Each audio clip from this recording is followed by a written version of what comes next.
Hello everybody and welcome to the second Founder Fiesta. Thank you for coming. This one is on prototyping, and the Founder Fiesta is just one of the programs that we have in the SpartUp Incubator. If you're new here, the SpartUp Incubator is a special program put on by the Office of Research and Innovation. We are actually in the Office of Department of Innovation. Is that what it's called?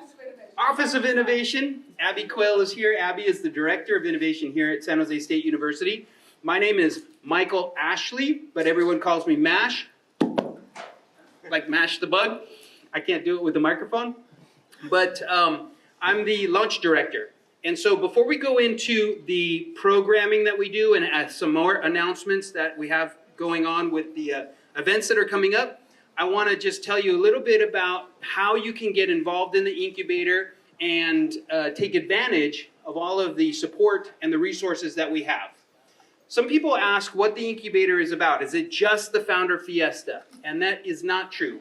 It is programs, events, support, and money, and milestones, and mentorship. That's a lot of things. And so the Founder Fiesta is just one way that you can start to get involved in the community, and the community of entrepreneurs here at San Jose State is very important. It's important for you to get involved because then you can network, you can find co-founders, you can also get introduced to venture capitalists, investors, and mentors and other people who support the community. And one of the things that we're going to announce after the CED competition, which they're going to talk about in a second, is that applications are going to open for our Founders Journey. This is how you take your startup idea and you get it into the incubator. You apply and then you get accepted into the incubator. You become part of what we call SpartUp 25. Last year we had SpartUp 24. Titus is actually an alumni of SpartUp 24. He had his startup, he brought it in, made it all the way through the summer intensive, and got to present at our demo day. He's still working on his startup, and so SpartUp 23, we had last Founder Fiesta, one of the founders, Seema from Zircle, she was here, and so you have a chance to be in SpartUp 25. I would love for you all to apply, bring your ideas in, and then what we'll do is help you take those ideas through a very specific founder's journey so that you can go to market, raise money, build the next billion-dollar business, you know, and cash out and I don't know, retire, buy a big boat or something like that. And donate to us. And donate to us. Yes, that's right. I forgot about that. Yes, donate back to the incubator. Okay, so that's enough from me. What I want to do is hand it over to Eli and Max. They're going to talk about some of the programs and the opportunities that are coming up for you to get involved. And then they're going to talk a little bit about something really cool happening this hackathon. So, Eli. Hi, everybody. Thank you so much for coming. Like Mash said, we are not just Founder Fiesta party company.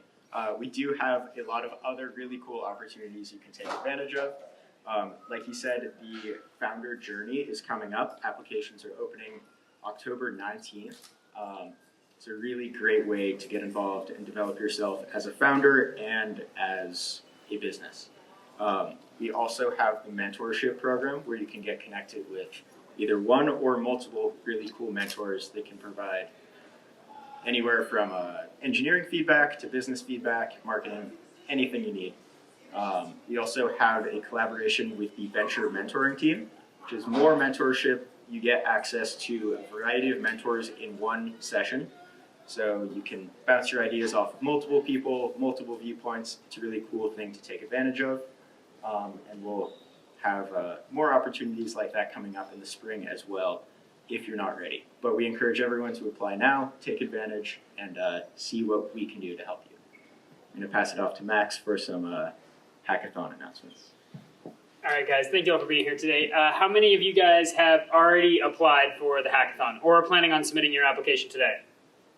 Okay, a good handful of people. So the hackathon that we have coming up, it's on October 19th, next Saturday, and this is an ideation-style hackathon. So again, really low barrier to entry. It's open to all disciplines, right? So you don't just have to be software engineer or computer science student. This is open to business students, design students, engineering students, whatever your major is, as long as you're interested in entrepreneurship and you're interested in coming up with really cool creative ideas to address complex problems, this is an awesome event where you can win up to $7,500. Well, actually, we have $7,500 in prizes. First place is a $2,500 pot that includes a $1,500 grant to basically expedite you into the founder's journey. It was formerly called the Proof of Concept Program. It's the same bones, same program, money, milestones, and mentorship, but essentially it expedites you right into the program. We also have different prize categories packs that include things like speakers, cases of yerba mates, AirPods, all kinds of cool stuff like that. So really excited for you guys to come and participate. It's a science fair style event, which means you're going to make a poster board and then come up with some sort of a demo or slideshow slide deck on your laptop, and you're going to present to judges essentially with the 3 core requirements, right? The rubric are feasibility. Key requirements are building strong tables that can accommodate entrepreneurs at our speaker series. Feasibility, desirability, and viability. We will reiterate this tomorrow morning when we send out the official prompt, but you guys, for being here at the speaker series today, are going to actually hear the prompt for the first time. We haven't announced it publicly yet. But the prompt, and you can talk to Eli and I if you want any clarification about this afterwards, is come up with a creative solution to address one of the United Nations 17 Sustainable Development Goals. So you can go tonight and look up, see what those goals are.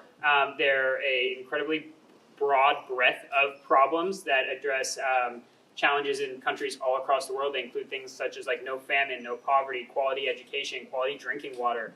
And again, we want you to come up with a creative solution, something that's attainable, sustainable, feasible, desirable, to present on October 19th. So again, this is going to be a 1 hour, hour and a half long presentation period. You have the next 9 days to put together your presentation. We're doing a workshop tomorrow from 4 to 6 in engineering building room 285, 287. Eli and I will both be there. Field questions, if you have any. Go over the rubric and make sure that you guys have the best chance possible to succeed. Now, the one thing I shouldn't say this because my boss is here, but we still have some spots open for the hackathon. So if you have not put in your application yet, we actually do have a few more spots left. So if you're interested in putting together a team, join our Discord, talk to Eli, talk to myself. We'll get you in as best we can to compete on the 19th. Is there anything I missed? Is there a link that they can go to or something they can click on to get the LinkTree or whatever it is that do you want to show it to them or do that later? There absolutely is. How do they get that to the? We'll do that during the networking hours. So after the Founder Fiesta right now, we're going to actually have the Fiesta part of the Founder Fiesta. It's a networking hour right after the speaker series. Jalen was holding up a QR code in the back. That's a great QR code resource you guys can scan. Or you can also come to talk to Eli and I directly. I'm sure you may have some questions about how to compete and what it looks like. So, yeah. Awesome. Good? Yep. It's a great opportunity to do your first thing entrepreneurial. So if you've never done a startup, you've never done a hackathon, don't be intimidated by the kind of scary word. Sign up. You'll get prizes. You'll get guidance. Even if you don't win and you love your idea, you can come back, ask us for help. We're more than happy to help. And this is just one of 3 hackathons we're going to be putting on. So if you want to get into this one or try it out or apply and get your feet wet, then come back and make sure you go to the other 2 because there's other hackathons happening to get you guys connected. One more thing I want to mention is I saw a couple more SpartUp 24s here. So can you guys stand up if you were in SpartUp 24? Gerardo, come on, Titus, come on, Divic. All right. So yeah, big round of applause. Okay. Everybody look at them. If you have questions about SpartUp, the incubator, and the value that you can get by being in the incubator, please talk with them during the networking hour. Ask them questions about the incubator and some of the programs that they went through, okay? Because they actually went through the summer intensive. They got to do some really cool stuff, all right? So thank you guys very much. Sit down. All right. I think we're good. I think we're good. Now, let me kick off the speaker part of our program. We're still waiting, I think, for Monica. She's here. Oh, she's here. Yay. Hi, Monica. All right, great. This is fantastic. So the speakers today are some amazing entrepreneurs who I've had a chance to meet over the last couple of years, and also an entrepreneur who just graduated from San Jose State University. He was just in your seat, literally at San Jose State University a couple years ago, graduated, has a startup today. We're going to learn a lot about them. We're going to learn a lot about Monica and Sonia and their startup. And I want to invite you guys to come on up right now and have a seat. And we're going to kick off the speaker part. All right, thank you. Come on up, guys. So we're trying something new this time with the microphone. And it's going to be a little bit strange, but we will be doing this handoff, this pass it back and forth type of thing. And what I want to start with is just some introductions. And oh, how cool you guys didn't sit together. I was thinking, oh, they're going to definitely want to sit together. So this is great. No, this is fantastic. Let's do some introductions. Tell everybody a little bit about who you are and a little bit about your background. Today's topic is prototyping, so we want to try to help them to understand the value of prototyping, some of the challenges that startups face when they get into this phase. And then we'll kick it off. Eli will ask the first question. We think we're going to try to just pass the microphone back and forth this way, but if it gets out of hand, I don't care. All right. So, Monica, why don't you start? All right. Hello. Thank you. My name is Monica Powell, and let me just say I got started by coming to this country way long time ago to do my undergrad in computer science at Rice. And then somehow or the other found myself here in the Valley and spent my first part of my career at Apple, doing a lot of innovative things that were way too early before their time, and then got the startup bug, and basically have spent my entire career going from one to the next, doing lots of prototyping, lots of discoveries. And then most recently, Sonia and I founded the Monarch Mavens, which is a little consulting company that helps founders, and so just leave it at that. And I'll let you talk about the next one. I'll talk. Yeah. Yeah, hi, I'm Sriram. Is this okay? Yes. Yeah. Sounds good. I graduated actually last year from SJSU, and interesting enough, I don't have as rich a startup history as you, but where I got my start was actually not the career fair, it's if you do software engineering, you have a little convention after where you show up exactly what you've made and what you've done. And from there, thanks to SJSU actually, we got the opportunity to show off exactly what we're making. And due to that, we actually posted a YouTube video showing up hey, this is our startup, we're making this. And investors actually reached out to us from New York. We got the opportunity to get over $200K in investment funding, headed up to New York, built out our company, and here I am today. So it's my whole career, compared to what you guys have done is actually just completely prototyping, right? Building out prototypes from the beginning to end is just what we've been focusing on. And I think one thing that SJSU actually does phenomenally is, especially if you do the software engineering major, is that whole major just teaches you how to build stuff really fast. So if you're a software engineer, don't take it for granted. It's a really useful program. And just stick to it. But yeah, that's the main takeaway. Wow. Just take advantage of what you have here. That's fantastic. Congratulations. And thank you so much, Mash, for having us. So Monica mentioned this little it's a revenue scale-up navigator. And in the course of 22 months, we worked with 17 startups. And we both are techies. So I'm an immigrant like Monica, and I actually went to San Jose State for a certificate program, and the guys decided I am an alumni because I paid tuition. And I met my first computer here. And I realized, actually, I have a degree in English honors, economics, and psychology, but when I met that computer, I realized I'm a techie. And so I have spent 39 years in tech, and I have the startup bug. Once you have that bug, it's very difficult to work in big companies. It's very difficult to do other things. So I've been in a series of startups. I've done a couple myself. And then when Monica and I met and we started this navigator, and we did 17 startups in 22 months, we worked with. The end point is, when you're prototyping, is you're trying to solve a problem. And most people don't think of it that way. And when we started out, we said we only do deep tech startups. And then somebody came with a B2C product. Somebody came with some other thing. And we were like, wait, we can do any of these.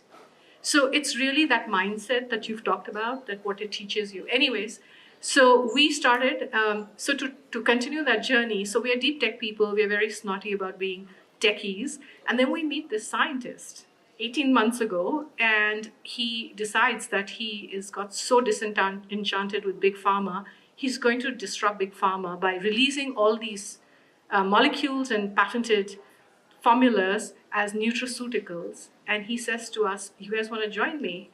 And we were like, we've never, nutraceutical? I mean, I don't know. What is that, first of all, right? And we did that, and in 11 months, we have a product in the market. We launched 9 weeks ago. And this learning curve on chemistry was like this. I mean, I kid you not, it was like this. However, it's something we're really loving. Our second product is in stability. And I guess we're going to disrupt Big Pharma around the world. Woo! Yeah.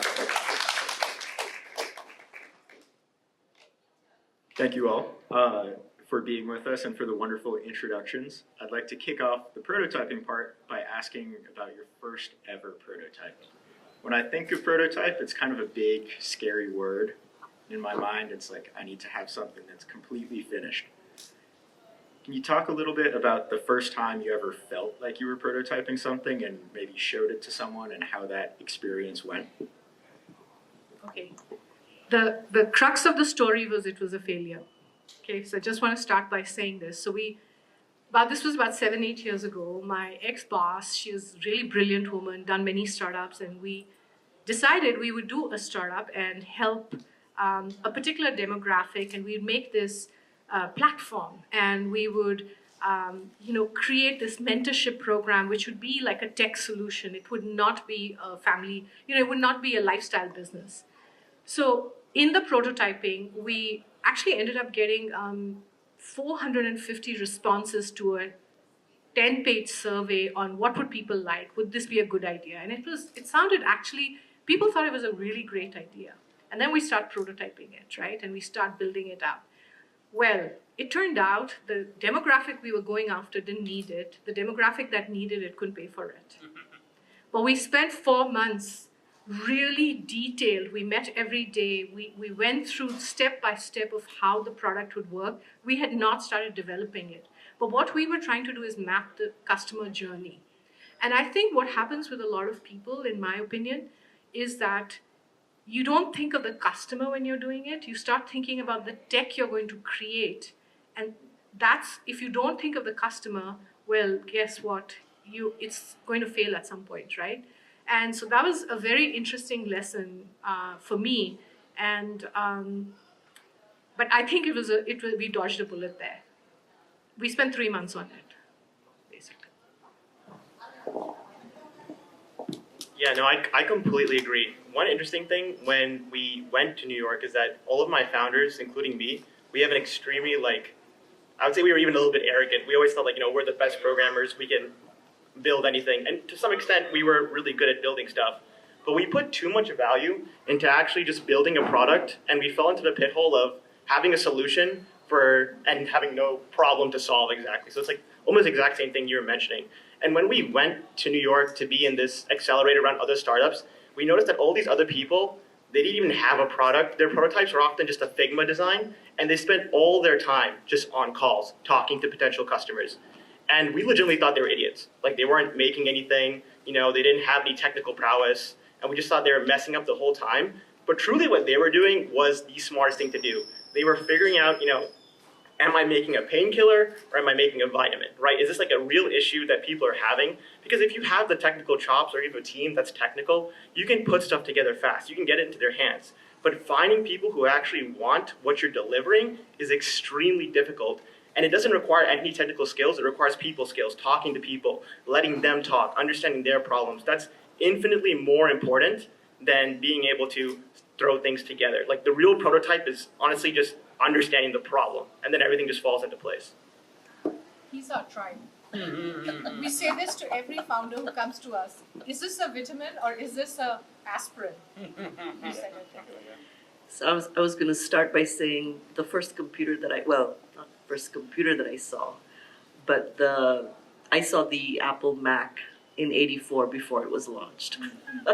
The only other computer I'd seen at that time were the big giant mainframes where you actually had to use card punches. And I'm dating myself.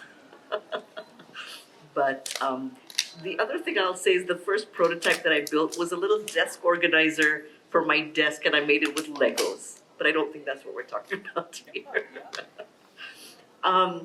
You know,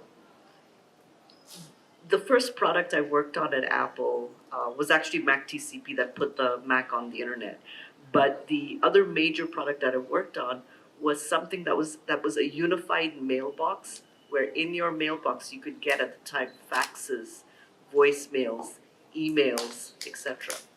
And we spent a long time, many, many years building that and getting it to market in Mac OS 7. But guess what? Nobody wanted it. It was too early. It was exactly the right thing, but way too early for the market. So we were enamored by our idea, our vision. We had the wherewithal to actually build it. You know, an amazing team for 5 years locked away in a secret building. But at the end of the day, you know, wasn't the right thing at the right time. So yeah. Thank you so much. These stories you're telling are consistent with many things we hear from the founders who come to the incubator. And one of the things I think that's funny is no matter how many times we tell you to stop building and go talk to customers, it doesn't matter. You are still going to ignore us, and you're going to just keep building something cool. And I don't know why people are afraid to talk to customers. So can you tell all of us about maybe a time when you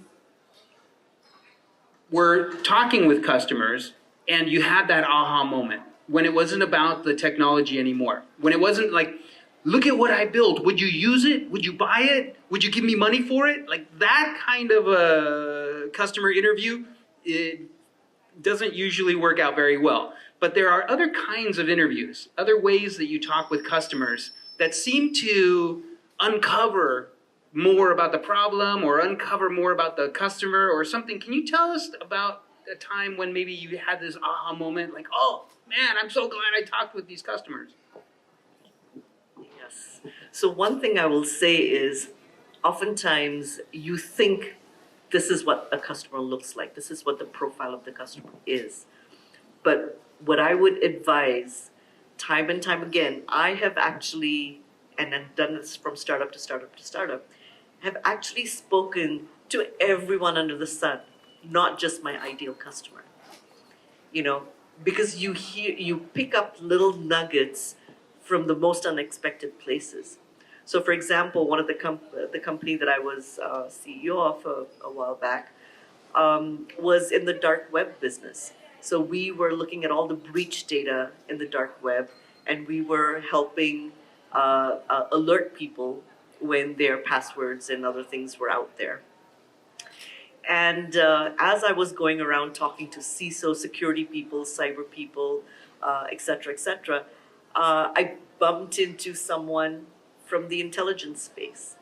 And he was looking at the kind of information we had. And as we were talking and as we were showing him what we were discovering, it was like, oh, wait a minute. You're finding people's information that is, out there, sprayed out on the dark web. Anyone can find it. It's in public. But guess what? And I'm not going to go into details, but basically we were all of a sudden figured out how to unmask criminals. So all of a sudden, because as you know, on the internet, people, use fake identities to do a lot of bad things.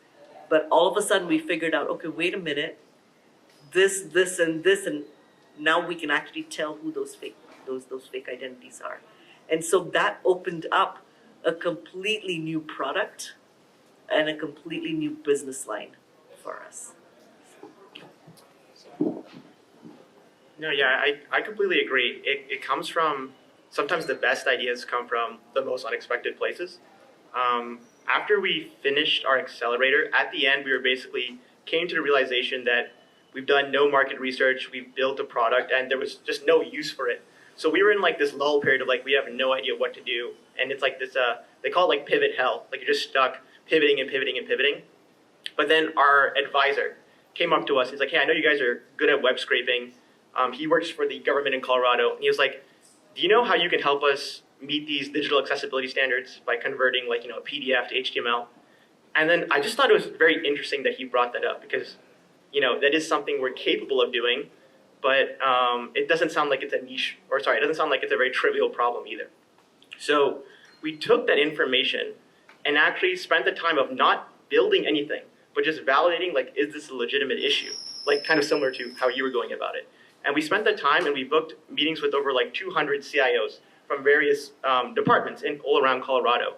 And we kept hearing the same thing over and over again. And then I think an important part of also how we structured that meeting was that we never tried to insert any bias into it. So I never said like, hey, are your PDFs all messed up? Like this? No, it's just always like, what are some issues you're facing on the digital side? And we kept hearing the same thing over and over again. I think that was the aha moment. When everyone starts repeating like this echo chamber, like we're literally losing our minds because we can't get our PDFs accessible, we can't make our websites accessible. We realized that like, hey, this is a legitimate issue that people have and we can solve this. And I think that was just the validation of it by talking to a bunch of people was the general aha moment. That's awesome. And you did not have to build a prototype yet. You had at this point, you were just talking with 200 CIOs about this space. Yeah, people love talking to you about your problems, right? About their problems. Right. So if you sound like you can do something about it, they'll spend time talking to you. And it's like, I think people will be surprised just by how open people generally are when it comes to stuff like this. That's awesome. So I want to say most of us feel very shy. I know I'm very extroverted, but it's very hard for me to go and talk to a lot of people and say, what is your problem? But I think without that, as Monica has said and Sriram has said, so I was at a startup, I was the CMO there. And usually at startups, a CMO is really like works with the product people and works with marketing and is a revenue CMO.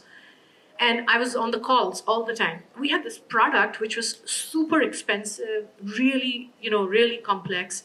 Big companies wanted to buy it, and we were 11 people. So we'd get on a call, and there'd be 4 or 5 of us, and there'd be 40, 70 people on the other side. But the problem was all of the engineers were PhDs in this particular field, including the CEO founder. And so I got on the calls as just listening, and I started taking notes. And the barrier to adopting our product was people didn't know how to solve the first problem in that issue. And so one day after I'd been there for like 6 weeks, and I said in a meeting, I said, so how are we solving the problem that everyone who talks about it on the call solves? And they said, oh, we made a widget. And I said, so why don't we talk about this widget in that call? And say, we can solve that problem for you, and the widget is free for you to use. And they were like, seriously? And I said, of course, you've solved the first part which prevents anyone from getting to our product, right? And I think there was kind of a resistance to thinking anyone would value that little widget. And I said, we can just give it for free. It's an entry point, right? But it has to be now prototyped because you can't just have them be entering some code on there. And we can just do a basic UI, right? And we can start building it out. And the first time we decided to present this and say, and the conversation's proceeding, and they say, oh, this is the problem. We don't know what's inside our database, first of all. It's going to take us 6 months, $250,000 and a consultant. And then our CEO said, well, actually, we have a tool, and it'll give you the answer in 15 minutes. And then the person said, where do I sign up? You don't hear because you're so enamored of your idea, which is the big picture. And when you're a small startup or your ideation or your prototyping, you are trying to put your world vision into that person's mind. They really don't care. You've got to solve their problem right from the beginning. And I think being too attached with the idea that eventually I am going to, change the world, stop global warming, etc. But how about you solve the problem that this minute? So I can't repeat this. I have made the same mistake myself. By the way, I could only solve their problem for the startup because I was new to them, right? So I was hearing this. But I know sometimes I get caught up in the whole fabulousness of my vision. I mean, saying, disrupting big pharma. Well, we just got the first product out, right? So you need to solve that issue first, right? Thank you. One pattern I kind of noticed is, along with the aha moment and talking to customers and showing them the prototype, was that you had to be open and willing to kind of accept changes and go with the flow, for lack of a better term. When you started showing people more of a finalized product or a little bit further down the road, what was it like having to change your vision, adapt it? Was it hard to kind of be willing to make those changes? I mean, somebody's calling my baby ugly. I mean, let's be real. Like, I've got this huge, beautiful product, and now you're saying, this doesn't work for me. I don't understand this point. It's very hard to hear that criticism when you've been working on this.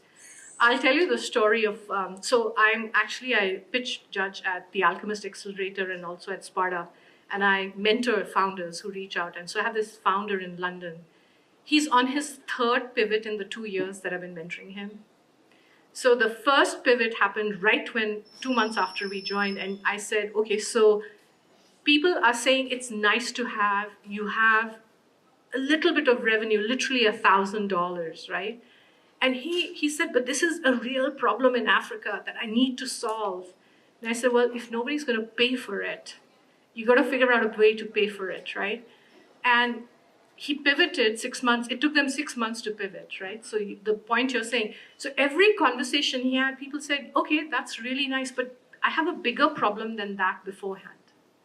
And so he pivoted, and it was working for a while. And then he realized that he doesn't have money, right? He's done a very small raise. So now he's tried to pivot, and we think this may be the right pivot that he's done, but it took him another 5 months to do this third pivot.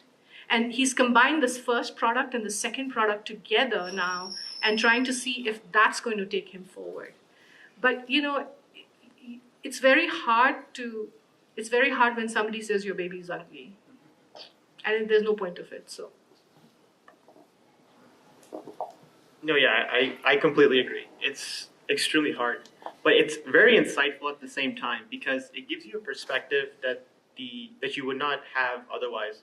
Like when we first released our current product to the customer that was paying for it, the first thing we were just watching him struggle through the UI. He could not figure out like a single thing, and it's like the most infuriating process. Like you like start questioning their intelligence. Like you don't know how to click a single button. Like it's painful. But what it shows you is that you had this extreme bias towards your product, right? You know exactly how it's going to work. So those tough conversations are what kind of like shake the sword in a way, right? It makes it better, makes it easier to use, and those are the best ones.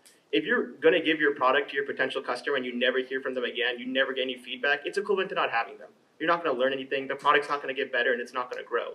But if you take in their input, and you get past, your own feelings and you make the product better, and then eventually they'll not only see that the product's getting better, but they'll see that their feedback is getting valued.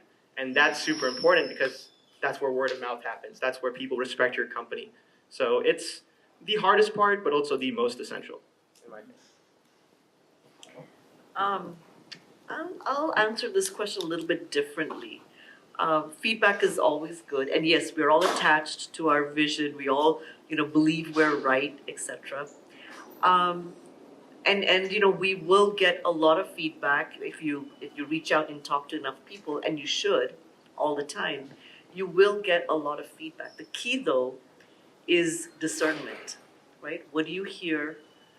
Who because different personas, right? Early adopters versus laggards, different personas, different roles in a company, right? People whose jobs are different will perceive your product in different ways and give you different information.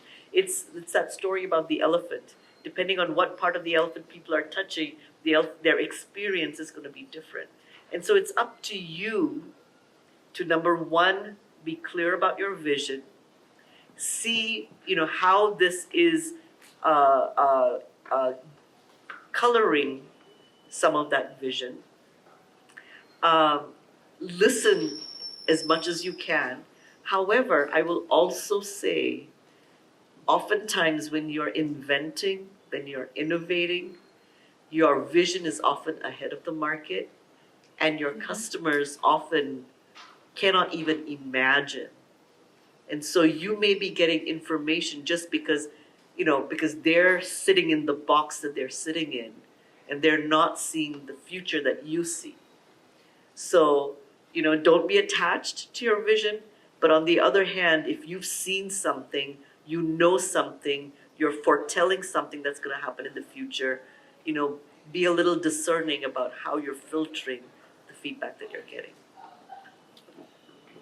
Very, very good information. Let's move on to actually prototyping now, because I know that there's a lot of founders out here who have ideas. Some of you have actually started building things. Some of you actually may even have customers. And what I want to talk about is, I've heard people say the prototype is not the product. And I want you to talk to me and talk to us about how you look at the prototyping process. What is it you're trying to learn from your prototypes, and especially for the student founders who we usually don't have any money. We don't have any investors yet or anything, so we usually have to start building stuff ourselves. So with limited time, limited money, limited resources, what is the first step we need to take in prototyping, and why, what are we trying to achieve with that? Can you talk a little bit about sort of your take on that, and then also if there's a story you can share about how, which part of your prototype really made the biggest impact? Sure. So again, what I would say is sometimes you have identified a problem and you have a vision of what that solution looks like, but oftentimes, what it will take to build the actual ultimate solution is a lot of time and a lot of money and a lot of skills, right? So what's really important then is to have that map of what the big picture solution looks like, being clear about the problem, being clear about what the ultimate solution might look like, but then looking at, okay, so what part of this can I start with? What part of it can I build? Or what part of it, maybe you don't even have to build something. I mean, I was at a company where we were providing services, okay? And so it was human beings figuring things out, creating a Google Doc, PDFing it, and that was our product, okay? And that was a very valuable product. And we sold it for a while. And once we saw, okay, wait a minute, people are wanting this, only then did we try to build it. And so the first building was, how could we make the creation of this PDF faster? What tools can we use in the back to populate the document that we're going to be then selling as a report, for example, right?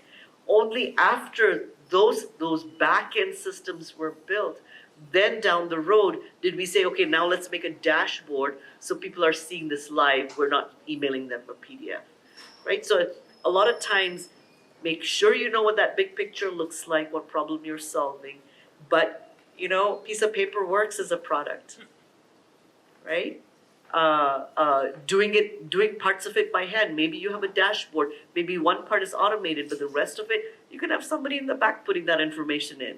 Nothing wrong, right? A lot of companies actually have finished product shipping where there's people in the back, putting stuff in. So I think just think big, but break it down into what's reasonable. But remember that first bite size has to be compelling. Because if it's not compelling, if it's not interesting, then nobody cares and you're not going to start. So start the journey with the minimum piece that is adding a value, providing something that somebody didn't have before. Yeah. Yeah, that's completely spot on in my opinion. You can kind of think of it like a cost function, where it's like you want to minimize effort as much as possible to maximize validation. So that's like the main goal of like a prototype.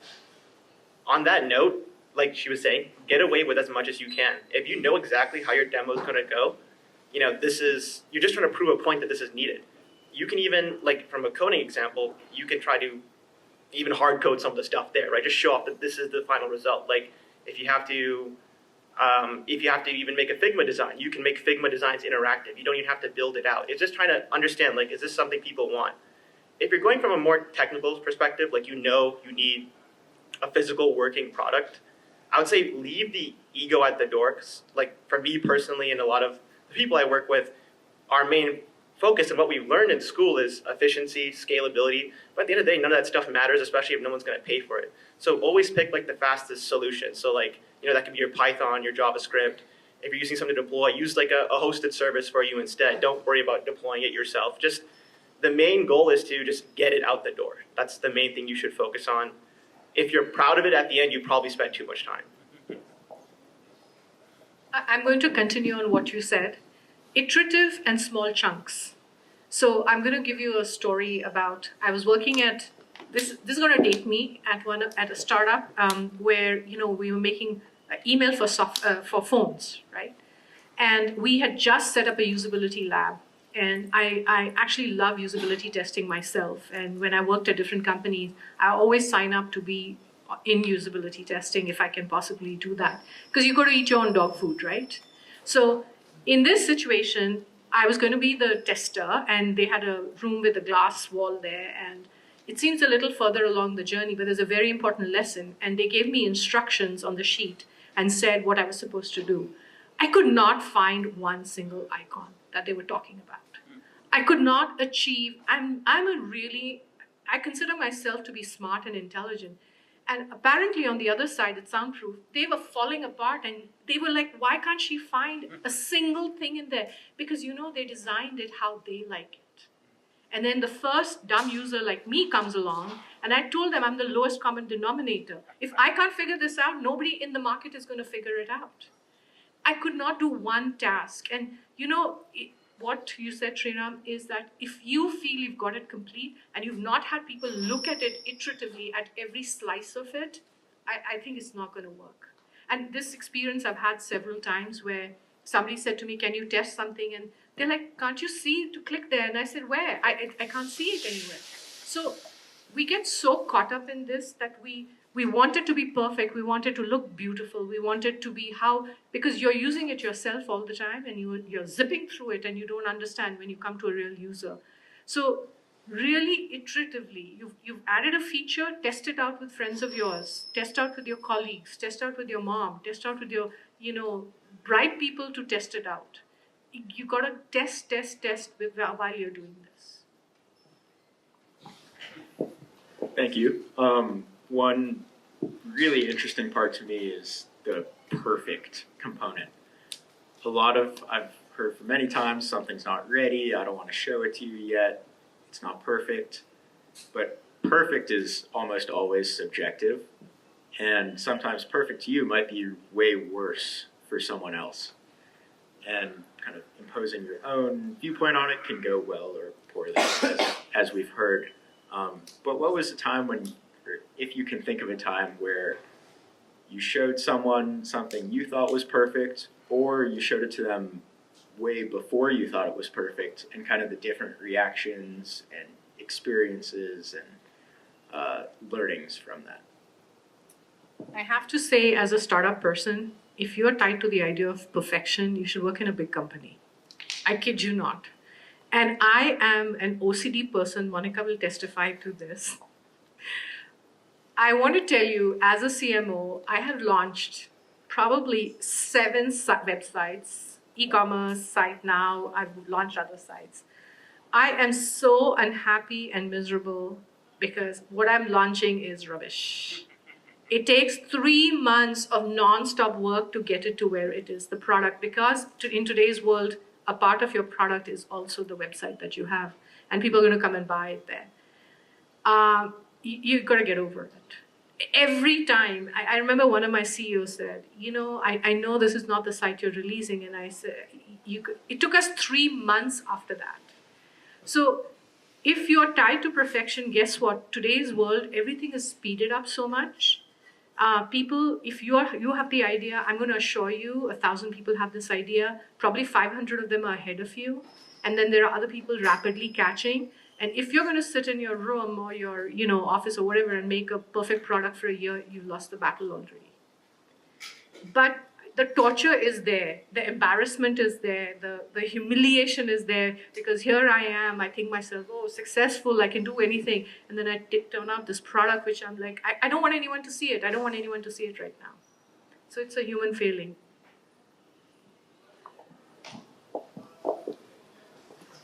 No, I think your answer was perfect, pardon the pun. But yeah, I completely agree. It's just logically, it's like impossible, especially if you're like a really smart startup. Like my team's like 5 people.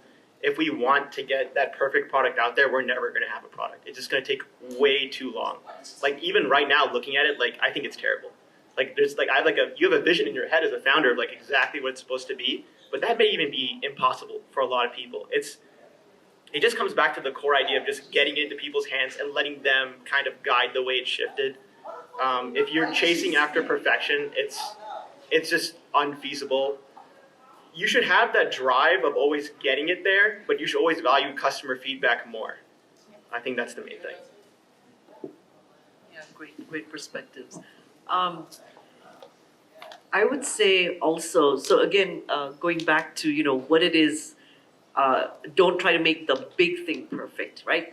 Essentially break the product, the problem down and start small. However, so what I would say, and what I would say is, however, that small piece that you do deliver better darn work, right? Don't break the first time I try to do something. So make sure it doesn't have bugs. Obviously, there's no such thing as being bug-free, but have enough QA that most likely it's going to work for the small piece that you're doing. And again, as far as perfection is concerned, it doesn't exist. In this business, in this journey, the entrepreneurial journey, there is no such thing as perfect, because even if you do think it's perfect today, guess what? It's not going to be perfect tomorrow.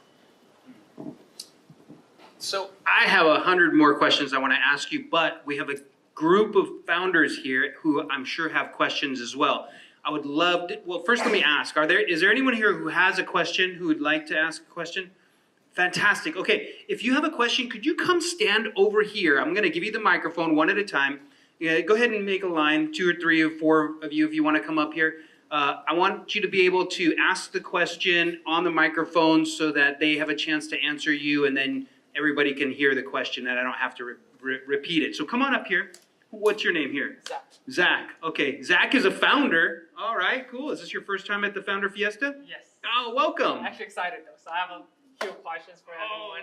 Okay, great. And, Okay, go ahead and ask him a question. I think you actually have to stand in front of me to be in the camera. I'm sorry, but So- that's okay. First of all, I want to thank everyone for being here, for sparing their valuable time for us. And so I've been working on this idea. I haven't I don't actually have the prototype, but again, thinking, I'm one of those slow people, thinking and thinking. So my question is that from the initial idea, the initial thought, from that until the first customer, what pattern do you guys notice? What are some things that helps those founders to boost up or speed up the whole? Because we mentioned about speed, we gotta be fast. So how do we make it faster? Is there some pattern or? Thank you, Jack. Ideas are a dime a dozen. You know how many ideas there are in Silicon Valley? Yeah. One every moment. Every person, all the time. Ideas are important. You have to spend time and work on them. But execution is key. So if you don't take that first step, don't speak to that first prospective customer, build that first thing, doesn't matter. And so when it comes to speeding, just take the next step. You have a general plan, but don't plan 10 steps. Do the first step. So in less planning, more doing. Anybody want to add on to that? I'm happy to. So, in a startup, an hour is a day is a week, and a week is a month. And a month is a year. this is the timeline you're working against. So if you're not executing, you come in there in the morning and you start and work through that day, and remember that a day is a week. I sometimes, when next morning, I can't remember what we did last week, which is like yesterday, because it's so intense, all engines out. And I think it's fast and furious. So if you reached a certain point, what is going to take the team, if it's just you, or if there's a co-founder, or there is somebody else helping you, what is going to take, and everything should be bite-sized. So you can accomplish. Sharam, you want to add anything? No, I think they got it. Okay. Thank you. I will add this. The SpartUp Incubator has a very systematic way that you can work through ideation, prototyping, planning, and fundraising. So make sure that you apply. If you're going to do the hackathon, apply to the hackathon. But after the hackathon's out, and we're going to announce it to everybody that you can apply to the proof of concept program and the founder's journey, get in there and you will get a very clear money, milestones, and mentorship challenge that you can do to every single day be working on your idea. Right on. Thank you, Zach. All right, who's up next? Here you go. Come on in here. Hey guys, I'm Bala. So my question is, how do you decide on the smallest set of features you want to go for while launching your prototype that helps you find your product market fit? And how do you know that you have found your product market fit or you have not? Awesome. Sharam, you want to go first since you? Yeah. Sure. In terms of the set of features, it's definitely should be all determined by your hypothesis and also what your customers are saying. So if you've done your customer calls beforehand, I would say you'll notice a pattern, right? So for me, they kept mentioning like, hey, it's impossible for us to make our PDFs accessible according to this legal standard. So we kept hearing that essential problem every single time. So we knew that in our demo, we should show that, with one button click, our AI will go and do that for you. So that was the essential feature we had to show off, right? Was it perfect at first? No, not at all. But it gave that point there and people wanted it. In terms of product market fit, I think my company's a little bit too early to kind of give advice on there. It's not my place, but I can give to you. Okay, I have a question for you. Do you think Uber has product market fit? Probably. No. No? No. The problem is, I see this all the time in my mentoring and also when I'm pitch judging. Everyone's obsessed about product market fit. You don't have a product. You don't have customers. Why are you leaping over an ocean? And what product and MVP you go to market today, when you're at Series D, is going to be a completely different product.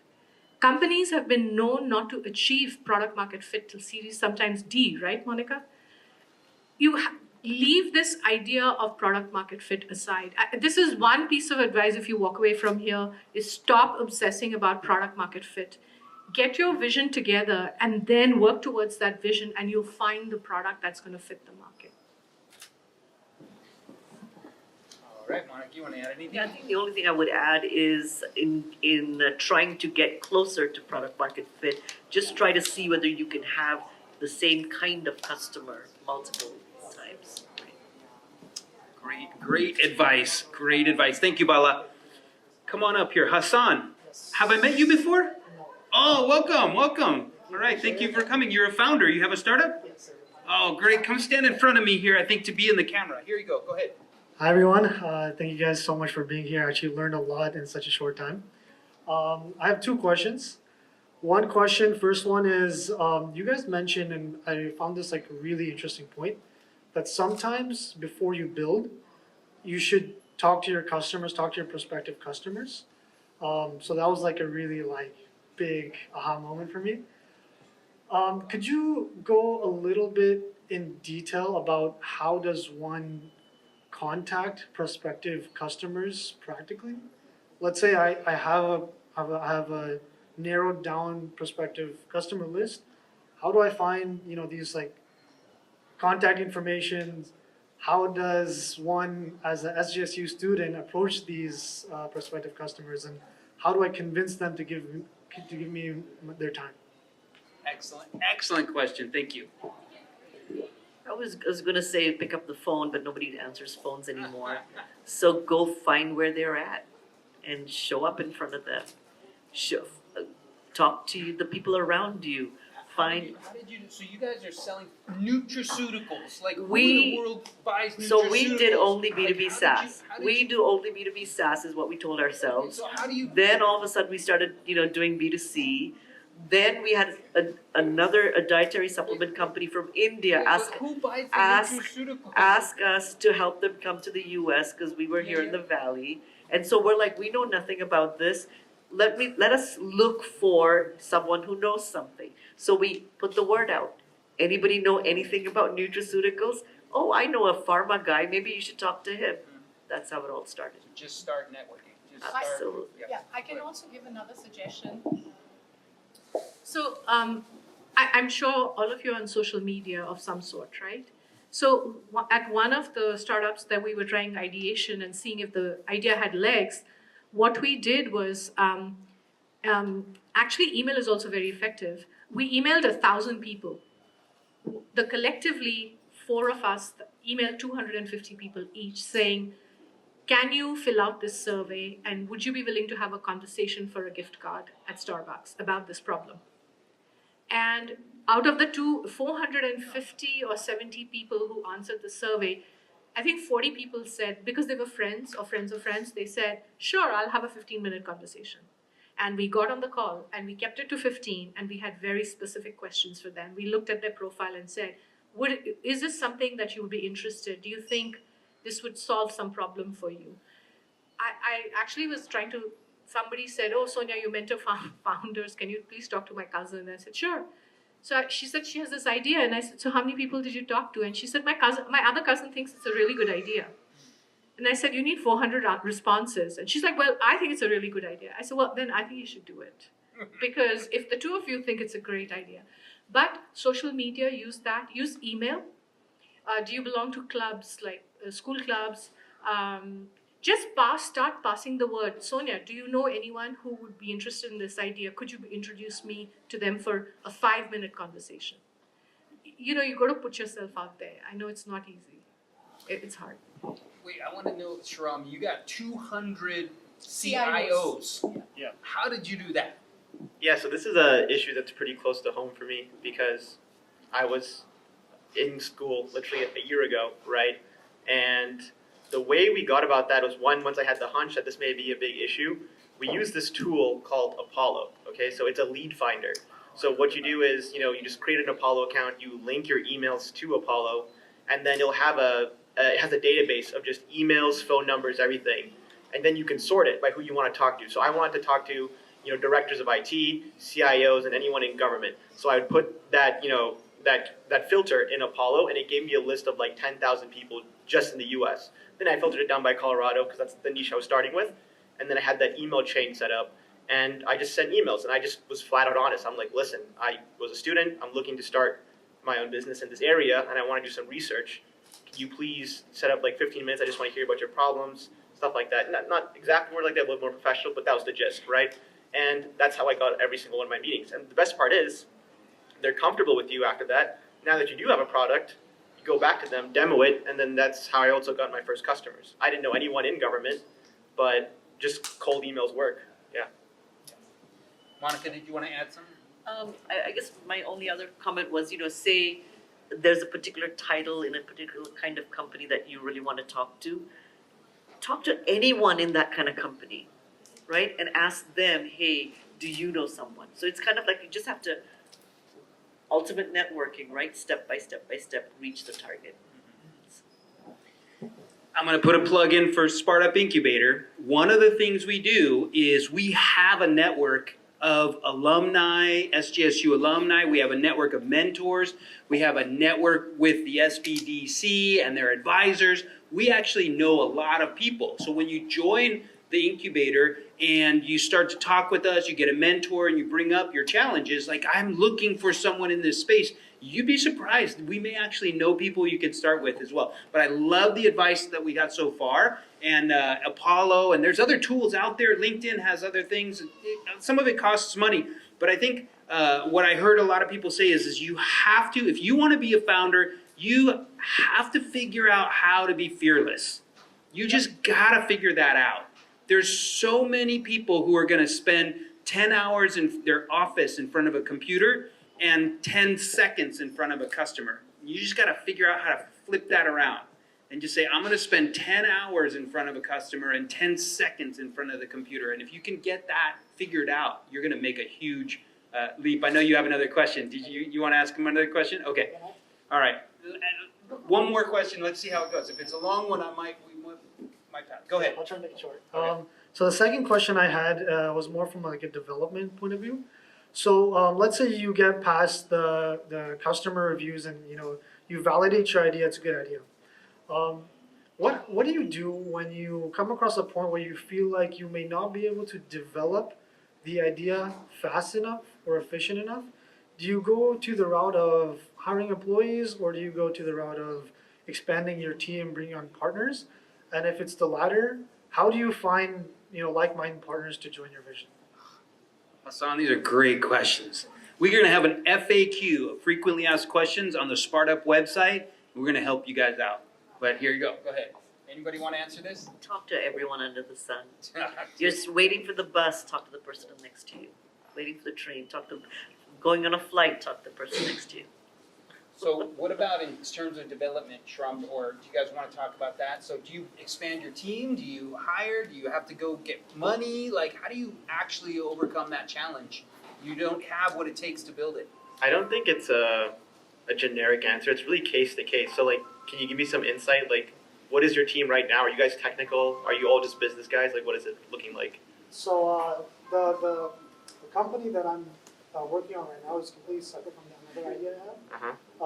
This is a real estate idea that I'm working Come in on. here come in the picture. Yeah. So the current company I'm working on is a real estate idea, and I want to transfer and start a tech company. Yeah. So that's an issue. I'm around real estate agents and investors, but I'm not around developers. Yeah. So are you the only? Let me make one thing. Sure.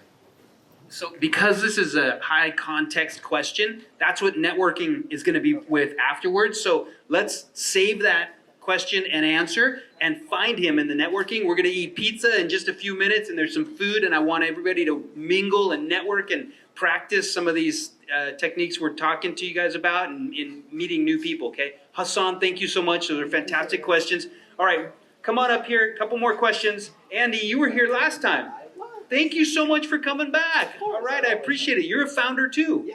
All right, come in the picture here. Here you go. All right. All right. Hi everyone. Thank you. My name is Andy. I come here today with a question that first let me give you a bit of background. I'm a software engineering major, so like you. So I'm asking this on behalf of a lot of like software engineering and computer science students. When Mash earlier mentioned like don't go into like just building your idea, but I think there are two sentences that people of my major and a computer science major and a data science major that's working on their own prototype fear to hear. One of them is, what stage are you at? And the second question is, sorry, what was it? Not really a question, but more so, not more so like, I've heard of another team or company that is already working on it. So for us who are developing our own prototypes with my own startup, we're also developing a prototype for SBIC. So our biggest, I guess, like a drive or why a lot of us would rush to make a prototype is because there's this inherent fear of someone else being better than us or doing it faster than us, especially like bigger companies. I've already come to terms with the fact that, there are bigger teams out there, and just because there's a rival out there doesn't mean that we can't work with them. But how do we overcome, say, this inherent rush when we hear someone else is doing this doing this similar to you, or rather when they ask you what stage are you at? Because a lot of us in the engineering major is being valued by our skills in how well we program stuff. And if you say that we're still on the ideation stage, a lot of us get mocked by our peers. So that's what my question is: how do we overcome that fear? Get used to it. Get used to getting mocked. Very simple, right? One. Number two, if you've got an idea, as Sonia said earlier, 1,000 people have the idea as well. It's not about the idea, it's about execution. Even if there are companies there will be companies who are already in the market, there are companies who will be in the market. Doesn't matter. You have to know that they're there, and you have to adjust. But it's not just about the widget you're building, right? It's how you take it to market, who you're selling it to, what channel you're using to sell. All of those things are differentiators and allow you to still exist. I do have one point to make. Developing something with the fear of somebody behind you is can give you impetus, like, if you're being chased by a wolf or something like that, right? However, remember, what Monica said, Facebook was not the first social media version, right? Google was not the first search engine. The issue is, can you build a team that is going to execute the heck out of your idea and differentiate it? So do you have co-founder who has maybe the business side of things and the customer side of things, right? Can you build a team? Today, people are going to not invest in you, Andy. They're going to invest in the team, right? They're going to invest in what have you created. So, having a co-founder that's complementary to you, right? And how you're building this startup, right? And I think people mocking you, they're jealous. What can I say? I'm a startup person. If anyone laughs at me, I always think, they must be jealous that I'm more doing so this. like, because I'm an engineering major, they're like, oh, you're not even engineering and you're a software engineering major. You don't build projects. You don't know this language. Oh, you're stupid. You should say, no, I don't have time. I'm building my idea. You got to develop a thick skin as a founder. Many people will tell you many things. Many people will try to take you down. It's all in it. You've got to just be strong and hold to what you're doing. That was the exact mindset I had, which is like, oh, I'm an engineer and we're doing business stuff, so we just stuck to engineering, and that's probably the reason why my first idea failed completely, is because I just stuck to engineering. The time when we started seeing real success is when you put the engineering on hold and just listen to what the input was. So going back to your other thing about what if they're competitors? I don't think I've seen a single company that doesn't have a competitor. Like, that's just the nature of it. If you don't have a competitor, there's probably something larger that's wrong, right? It should be there. And also, if you're doing the talks, right, you're talking to these customers and you have approval, like, yes, this is a need, their need isn't getting filled, then it doesn't matter if you have competitors because you already have this little base that you built up, right? You can build your stuff around them. That's something that your competitor doesn't have. The main point, I guess, from all of this is just don't worry about it at all. It always comes down to execution. That's just the main thing. Yeah, good luck. All right, thank you. Yeah, good luck. Andy, great questions also. And one of the things that we bring up in the incubator a lot is that entrepreneurship is a set of skills, just like software engineering is. And there are two pieces that are critical. One is the innovation part. The innovation is very important. It's the part you're talking about with the coding, the developing, and everything. But commercialization is another piece of entrepreneurship that's critical. And so if you have innovation and commercialization and you're developing those entrepreneurial skills, that's going to take you so much farther. And if you think about it, if you're competing against a whole bunch of other software engineers who are worried about the same thing you are, then you are going to make more progress than them working on the commercialization piece. So keep pushing, keep coming back to these things and keep being part of this. So we're here to help you. Yeah, thank you so much. Thank you. All right, Andy. All right, here we go. Come on. Have I met you before? No, you have not. Oh, man. Good to meet you. Pleasure. Really. Yeah. Come on in here, ask a question, and we're almost ready for pizza, so quick one. I had a question. So I'm interested in mobile app development, and a benefit of that industry is there's not much upfront cost to develop an app. But in terms of pitch, what are your guys' top tips in terms of pitching to VCs or going to accelerators? Because I've talked to some people who've been to Y Combinator, and they pitched ideas, not even a product, and the Figma thing, and they've gotten funding. So I was just wondering, some tips and using funding more focalized on marketing instead of developing, and just marketing an MVP, and what are your guys' ideas on that? Interesting. All right. Anybody want to answer that? I can answer that. I see a lot of app development. Number one question for you, is your idea a vitamin or is it an aspirin? The problem is the App Store has 5 trillion apps. I may be exaggerating by 1 trillion, but there's 4 trillion apps, right? The problem with apps, and I'm going to be really frank, yes, there is a huge move towards people being in-app all the time. The problem with your app, unless it really solves a serious problem on an ongoing basis, you will have 90% drop-off after the first 2 weeks of usage. So the idea that you have, and if you have developed it to some extent, Have you done your competitive analysis? Are there apps like that? How are you different? Can you articulate that story clearly and say, well, these apps do this? And what is the barrier to entry for them to add functionality that you have? What are the moats you're building? So there are 10 moats you can build. There's IP, there is first to market, there's customer acquisition, there is, there's a whole series of moats that you can build. And the app space is very crowded, but I'm not saying that you could not come up with an amazing app. I come across app stories all the time. You have to solve for the stickability. How do you make an app stick? How do you make it stick to somebody? The VCs are going to look at that, they're seeing so many ideas they see hundreds and hundreds of these ideas. So if you can articulate your story on the app, absolutely acknowledging the competition and acknowledging that, yes, there are 15 apps categories in this, but this is how we're going to go after, I think you have a chance of success then. Anybody else? Sure, I can get it. One small point. You mentioned that it's really low cost. From all the investor meetings that I've taken, the one thing, or failed to say more accurately, one thing I've noticed is that metrics speak for themselves. If it is really low cost, I don't see the harm in just, trying to bootstrap it for as long as you can, get people to use it, get those numbers up, and if the numbers are growing, that'll speak more than anything you can possibly say to try and convince them. If it is low cost, that is. Yeah.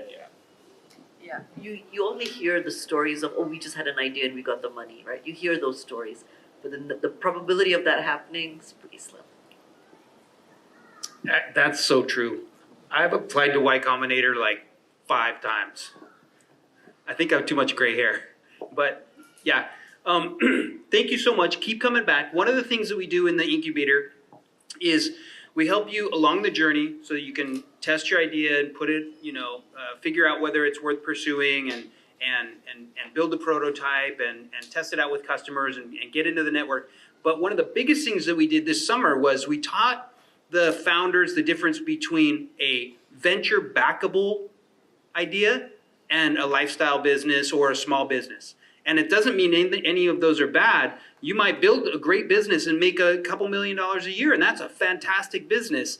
But there's very specific types of companies that are attacking certain markets that the Y Combinators want to invest in and stuff. So it's a strange mix of things to get into those kinds of accelerators. But we actually have some partners that run accelerators, like out of Milpitas. Falcon X is one of our partners. There's other accelerators that we're partners with who you can have a better chance of getting into and getting them funding to keep moving and build your team and that kind of stuff. So yeah, stick around and stay involved. I think that's the biggest thing. Right on. Thank you, man. All right. Come on up. Last question, and then we get to eat pizza. So you're the only thing standing between them and pizza. Okay. You're gonna be fast, I'm joking. Come on in, Jose. Yeah. Hey, I want to say thanks for the interview and for all the insights. I have a question here, designing for Monica, but all of you can answer because all of you have prototypes. So I have reading down here. Apple has always had a culture of creating products entirely focused on the user experience. During your time at Apple, what were the best insights you gained about how to create the ideal prototype for each person, and which prototypes that you work with would you say most satisfies Apple product users? I would say like many of you guys have lots of prototypes, and the client experience is the most important things, right? That's it, the question. Okay, you guys ready? Now you're the only thing between pizza and, okay. And I'll keep it really short. I think one of the things Apple does well is really this obsession with the user, right? Sitting in that customer's shoes, really knowing how they think. And that's sometimes as engineers, we forget that. So always when you're building something, make sure you're sitting on the other side of the table and understanding what's going on there. I want to add to one thing to this. So, if you're building software or a product or hardware for B2B, business to business, not B2C, I want you to remember that Amazon has destroyed the B2B experience. Everyone in B2B expects the same experience you have in B2C. And Amazon has done this by changing human behavior at volume. And I've noticed the shift in the last 12 years where people who are in big companies expect to be treated like Amazon treats a customer. You email them and complain, they give your money back. You get onto the call, it's instant gratification. People in B2B expect this. So very, very good question I want to say to you. It's all about the customer in front of you. It's not about you, it's not what you're building. Do they want this? Is this what the value they're getting out of it? And go and experience Amazon when you're buying something. I'm assuming everyone buys everything on Amazon. Note your behavior and your expectations. That's what your customer's going to expect, because people buy software. Companies don't buy software. People buy products. So that's my big one learning I've had from the last 10 years on that. Awesome. Thank you. Thanks, Jose. All right, everybody help me say thank you to our panelists tonight. Thank you very much. This was great. They're going to stick around for networking. Yes. They will be here. You can come up to them and talk with them, eat some pizza, hang out. Please try to find at least 2 other people in the room who you do not know and say hi to them, introduce yourself, and get connected in our community, okay? Remember also there's some SpartUp alums who are here, who were here last year. Divik is in the back, Titus is here, and there's others, and Gerardo's over there. So come and talk with them and talk to them about your ideas. And Eli and I will be here as well. So I'm going to pass the microphone to Eli to give you a couple of announcements and before we can eat pizza. Thank you, everybody, for coming.